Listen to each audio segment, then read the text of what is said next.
अर्थात भगवंतांना आधी चतुर्भुज रूपामध्ये दर्शन देत आहेत. आणि जेव्हा ब्रह्मदेवांना भगवंतांनी गोलोक वृंदावनच दर्शन दिलं, तेव्हा मग ते श्रीकृष्ण हेच मूळ ते जाणून त्यांनी काय म्हटलं मग, की श्रीकृष्ण हेच मूळ आहेत, त्यांना मी प्रणाम करतो. गोविंद महादिपुरुषम तमहम भजाम्यचं ते वारंवार म्हणत राहिले.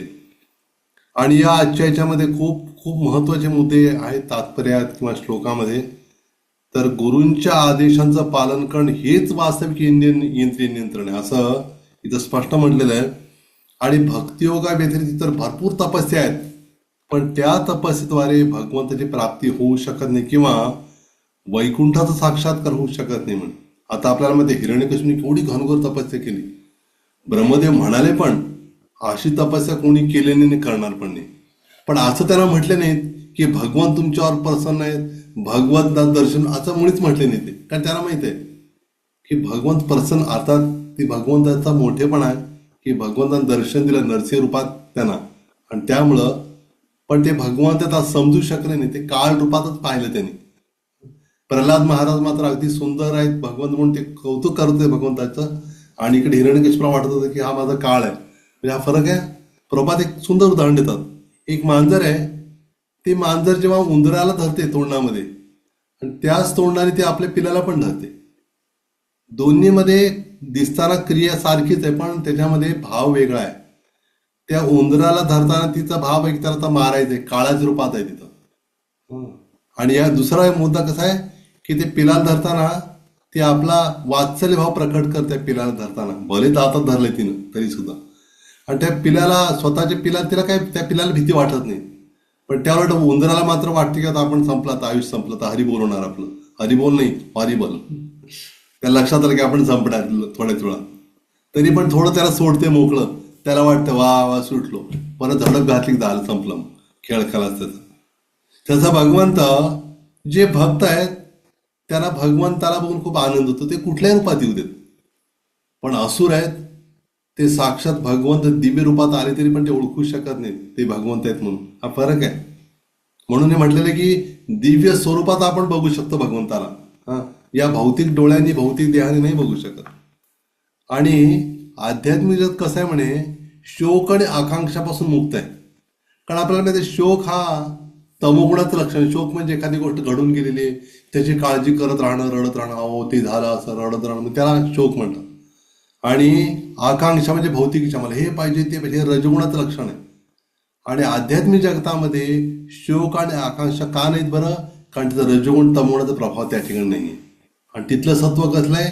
इथल्या सत्वासारखं नाही, ते विशुद्ध सत्व आहे ज्याच्यामध्ये रजगुण तमोगुणाचं मुळीच मिश्रण नाही, असं ते धाम आहे. आणि त्या आध्यात्मिक जगत आणि भौतिक जगताच्या मध्ये एक नदी आहे फार मोठी. त्या नदीचं नाव आहे विरजा. विरजा म्हणजे इथं भौतिक गोष्ट नाही आहे. तर त्या विरजा नदीमध्ये कारण सागरच आहे. महाविष्णूंच्या स्वेद जलातनं, आता स्वेद जल हा फार सुंदर शब्द आहे, पण आपण आपल्या भाषेत काय म्हणू शकतो, घाम. म्हणजे महाविष्णूंच्या शरीरातनं आलेल्या घामातनं ते समुद्र बनलेला आहे. पण ते घाम काय आपल्या घामासारखं नाही आहे. ते घाम येतोय म्हणून आपल्याला सांगण्यात येतं की हे साबण वापरा, त्या दुर्गंधीतनं वाचण्यासाठी, किटाणूतनं वाचण्यासाठी. पण महाविष्णू शरीरात येणार घाम असं काय किटाणू येणार वाटतो, एवढा मोठा घाम, बापरे किती घाण. नाही, घाण नाही, दिव्य आहे, शुद्ध आहे, पवित्र आहे, सुगंधी आहे भगवंताचं नाम. कुठलं साबण लावल्यामुळे उठणं काय लावत नाही भगवंत काही, तरी दिव्य आहेत भगवंत, सुंदर आहेत. आणि त्या ठिकाणी त्या नदीच्या एका बाजूला आहे भौतिक जगत, दुसऱ्या बाजूला आध्यात्मिक जगत, दोन्हीच्या मध्ये ती नदी वाहते. आणि जो हा जीव आहे तो तटस्थ शक्तीमध्ये, तटावर येतो. तो तिकडं जायचं इकडं जायचं तो ठरवू शकतो. त्याला वाटलं भौतिक जगत बरं आहे आपलं, जेलत ठीक आहे, राहा बाबा, तथा असतो म्हणतात भगवंत. नाही भगवंत मला तुमच्याकडे यायचं, ओके ठीक, ये बाबा माझ्याकडे तू.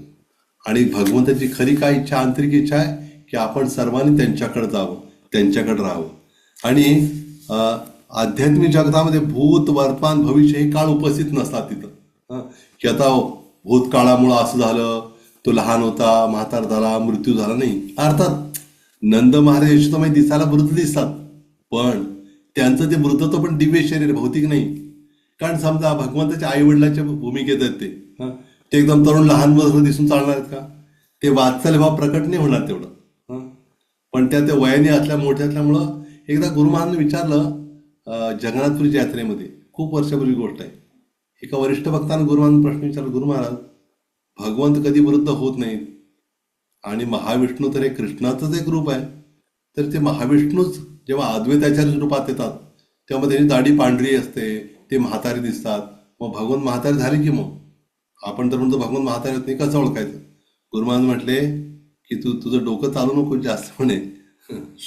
तर गुरु महाराज खूप छान उत्तर दिलं. गुरु महाराज म्हणाल तेव्हा की खरं वस्तुस्थिती अशी आहे की भगवंत काय करतात की भगवंत म्हणजे कुठल्याच गोष्टीत कमी पडत नाहीत.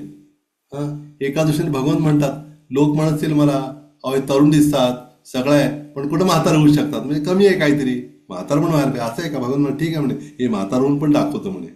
पण त्यांचं म्हातार होणं ना आपलं होणं खूप फरक आहे. भगवंत म्हातार झाले तरी पण त्यांचं शरीर दिव्यच आहे, ते लीला म्हणून म्हातार होतात. पण त्यांना काही भौतिक गोष्टींचा प्रभाव त्यांच्यावर होत नसतो, हे लक्षात घेतलं पाहिजे. आणि अजून एक मुद्दा महत्वाचा सांगितलाय की भगवंत धामामध्ये सगळे दिसायला चतुर्भुज रूपच दिसतात, वैकुंठामध्ये विशेष करून वैकुंठाचं वर्णन आहे. आणि त्या ठिकाणी भगवंताच्या एक मणी असतो वैदुर्य मणी. तो जो वैदुर्य मणी आहे तर ते रंग बदलत असतात नेहमी. तो वैदुर्य मणी भगवंताच्या गळ्यात असतो फक्त. पण अर्थात तिथं जे बाकीचे जे आहेत त्यांना चतुर्भुज रूप मिळालं असलं तरी पण त्यांच्याकडे वैदुर्य मणी नसतो. पण ज्यांना सारूप्य मुक्ती मिळालेली म्हणजे भगवंतासारखं विष्णूंसारखं रूप ज्यांना मिळालेलं आहे त्यांच्याकडे पण तो वैदुर्यमणी असतो असं प्रभात म्हणतात. म्हणजे फार महत्वाचा मुद्दा आहे. आणि तर वैकुंठ भरपूर विमान आहेत पण त्या विमानामध्ये काय तुम्ही पेट्रोल टाका हे टाक काही काय आवश्यकता नाही. एकदम कुठं मनात जिथं म्हणलं तिथं पोहोचू शकतं ते. तर अशी विमान आहेत. आणि वेगवेगळे 6 द्वार आहेत भगवंत धामात वैकुंठात प्रवेश करण्यासाठी. आणि त्या प्रत्येक द्वारावर कोण द्वारपाल त्यांची पण नाव आहेत. पहिल्या 2 द्वारावर चंडणी कुमुद आहेत, मधल्या द्वारावर भद्र सुभद्र आहेत, 6व्या द्वार नंतर हे आहेत जयविजय आहेत. आणि 4 कुमार गेले तर सगळ्या दारात, बाकी दारात कोणी अडवलं नाही. पण शेवटच्या द्वारे जयविजयने अडवलं त्यांना, नाही म्हणे आता जाऊ शकत नाही तुम्ही. कारण फक्त कारण म्हणे की त्याने काम क्रोध लोभ हे 6 शत्रूर विजय मिळवलेला आहे. पण भगवंताच्या भक्तीमध्ये अजून त्यांना रुची नव्हती. त्याने ऐकलं होतं ब्रह्मदेवांकडनं पण अजून भगवंताच्या भक्तीमध्ये रुची नसल्यामुळं ते अजून भगवंताच्या सगुण रूपात एवढे आसक्त नव्हते. पण ज्या क्षणी भगवंतानी गरुडावरती आले, लक्ष्मीदेवी सोबत होती, त्यांना बघून जेव्हा दंडवत त्यांनी केला, ओळखलं की अरे आमच्या वडिलांनी सांगितले हे असे दिसतात, बरोबर आहे म्हणे. त्याला ते ओढ वाटू लागले भगवंताविषयी, दंडवत केला. अजूनच पागल झाले ते. भगवंताच्या चरणावर अर्पण केलेल्या तुळशीचा सुगंध, आणि प्रपात म्हणतात फक्त तुळशीचाच नाही, कशाचा? भगवंताच्या चरणाचा पण सुगंध असतो बरं का. तो सुगंध जेव्हा त्याने नाकात गेला तेव्हा मात्र त्यांच्या हृदयामध्ये खूप परिवर्तन झालं. ते निर्गुण निराकारात गेलं. भगवंताच्या सगुण भक्तीचं त्याने काय केलं मग स्वीकार केला, महान भक्त बनले ते. आणि भगवंतामध्ये 6 ऐश्वर्य आहेत. ऐश्वर्याचे समग्रचे बीजेचे शाशिय ज्ञान वैराग्य शैवषण्णाम भगैतिंगना. म्हणजे भगवंतामध्ये 6 ऐश्वर्य पूर्णपणे असतात. पूर्ण बलवान आहेत, सौंदर्यवान आहेत, धनवान आहेत, वैराग्यवान आहेत, ज्ञानवान आहेत, यशवान आहेत, यशस्वी आहेत. आणि भौतिक जगात पण असतात बरं काही जणांकडं, पण 6 पूर्ण नसतात, थोडे असतात. पण ते पण काही काळ संपून जातात. काही जण खूप सौंदर्यवान आहे पण सौंदर्य कधीपर्यंत टिकतं त्याचं? तारुण्यापर्यंत. संपलं मग. किती जरी सगळं लावलं आपण, प्लॅस्टिक सर्जरी, कॉस्मेटिक सर्जरी सगळं केलं तरी पण ते शरीर काय होणार आहे? संपुष्टात येणार आहे. धन आहे तर भरपूर धनवान आहे, करोडपती आहे, आज करोडपती उद्या रोडपती पण होऊ शकतो. भौतिक जगातले सगळं असंच आहे, संपणार आहे. आजचं ज्ञान आपण शाळा कॉलेजचे ज्ञान मिळवतो, किती काळ टिकतं ते विसरून जातो आपण.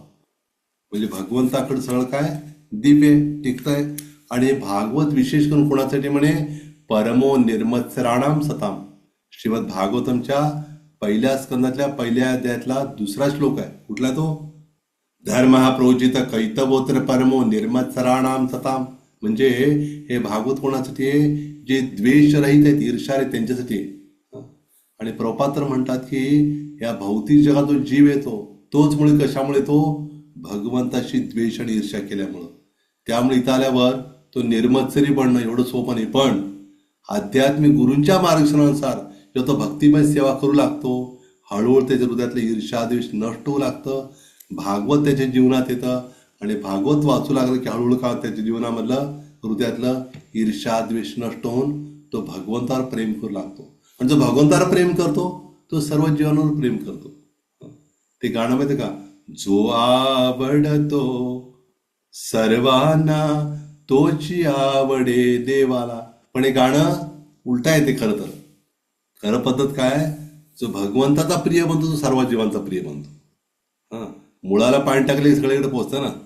कधी कधी कारण नाही, सर्वांचा प्रिय म्हणजे काय, समाजसेवा करत राहा मग भगवंत प्रिय होते, नाही होत असं. समाजसेवा म्हणजे लोक काय करतात, शरीराची सेवा करतात फक्त. पण भक्त काय करतो, त्याच्या आत्म्याला भगवंताशी जोडतो. म्हणून प्रभात म्हणतात ना, ही कृष्ण भावना ही सर्वश्रेष्ठ समाज कार्य आहे म्हणे, टॉपमोस्ट वेलफेअरवर. का बरं, ह्याच्यामध्ये भगवंताशी जोडण्यात येतं जीवांना. हा, समाज कार्य करणारे ते जीवाला भगवंताशी जोडत नाही, ते शरीराला जोडतील इकडे तिकडं, पण ते भगवंताशी जोडत नाही. हे महत्वाचा फरक आहे. तर त्यामुळं केवळ भगवंताची भक्ती करणारेच भगवत धामात जाऊ शकतात. आणि जे कोणी भगवंतामध्ये विलीन होण्याची इच्छा त्याग करून भगवंताच्या शुद्ध भक्तांकडे श्रवण करतात, तर म्हणे ब्रह्मदेवाचा श्लोक सांगितलं त्या ठिकाणी, तर अशी अवस्था आहे की ते भगवंत श्रवण करून करून भगवान जरी अजित म्हणून ओळखले जात असले, त्याला कोणी जिंकू शकत, तरी पण भगवंताची कृपा आणि करुणेवर ते विजय मिळतात. म्हणजे भगवंताची कृपा आणि करुणा त्यांना प्राप्त होते म्हणे. हा, म्हणजे भगवंत काय झाले, भगवंतावर पण त्यांनी विजय मिळवला. म्हणजे भगवंताच्या गोष्टी पण घेतल्या त्यांनी, कृपा आणि करुणा, आणि त्याद्वारे ते महान भक्त बनतात. आणि भगवंत एवढे प्रसन्न होते ब्रह्मदेवावर, एवढी तपस्या केली ब्रह्मदेवांनी, भगवंताची भक्तिमय तपस्या. त्यावेळेला भगवंत ब्रह्मदेवावर प्रसन्न झाल्याने म्हटलेले प्रीत मनहा, खुश झाले एकदम. आणि करे स्पृशन, हसतात, शेक हँड करतो ना, शेक हँड. हे शेक हँड आताच नाही, आधीपासूनच आहे, सृष्टीच्या आधीपासून. पण शेक हँड म्हणजे काय, अगदी आनंदानं प्रेमानं, उगाच हात मिळवणी नाही.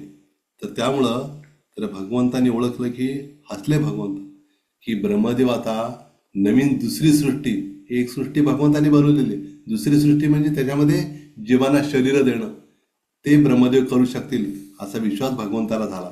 आणि भगवंताने हात मिळवला आणि सांगितले की आता तुम्ही करू शकाल, म्हणजे करा तुम्ही. अशा रीतीने आपण ऐकलं.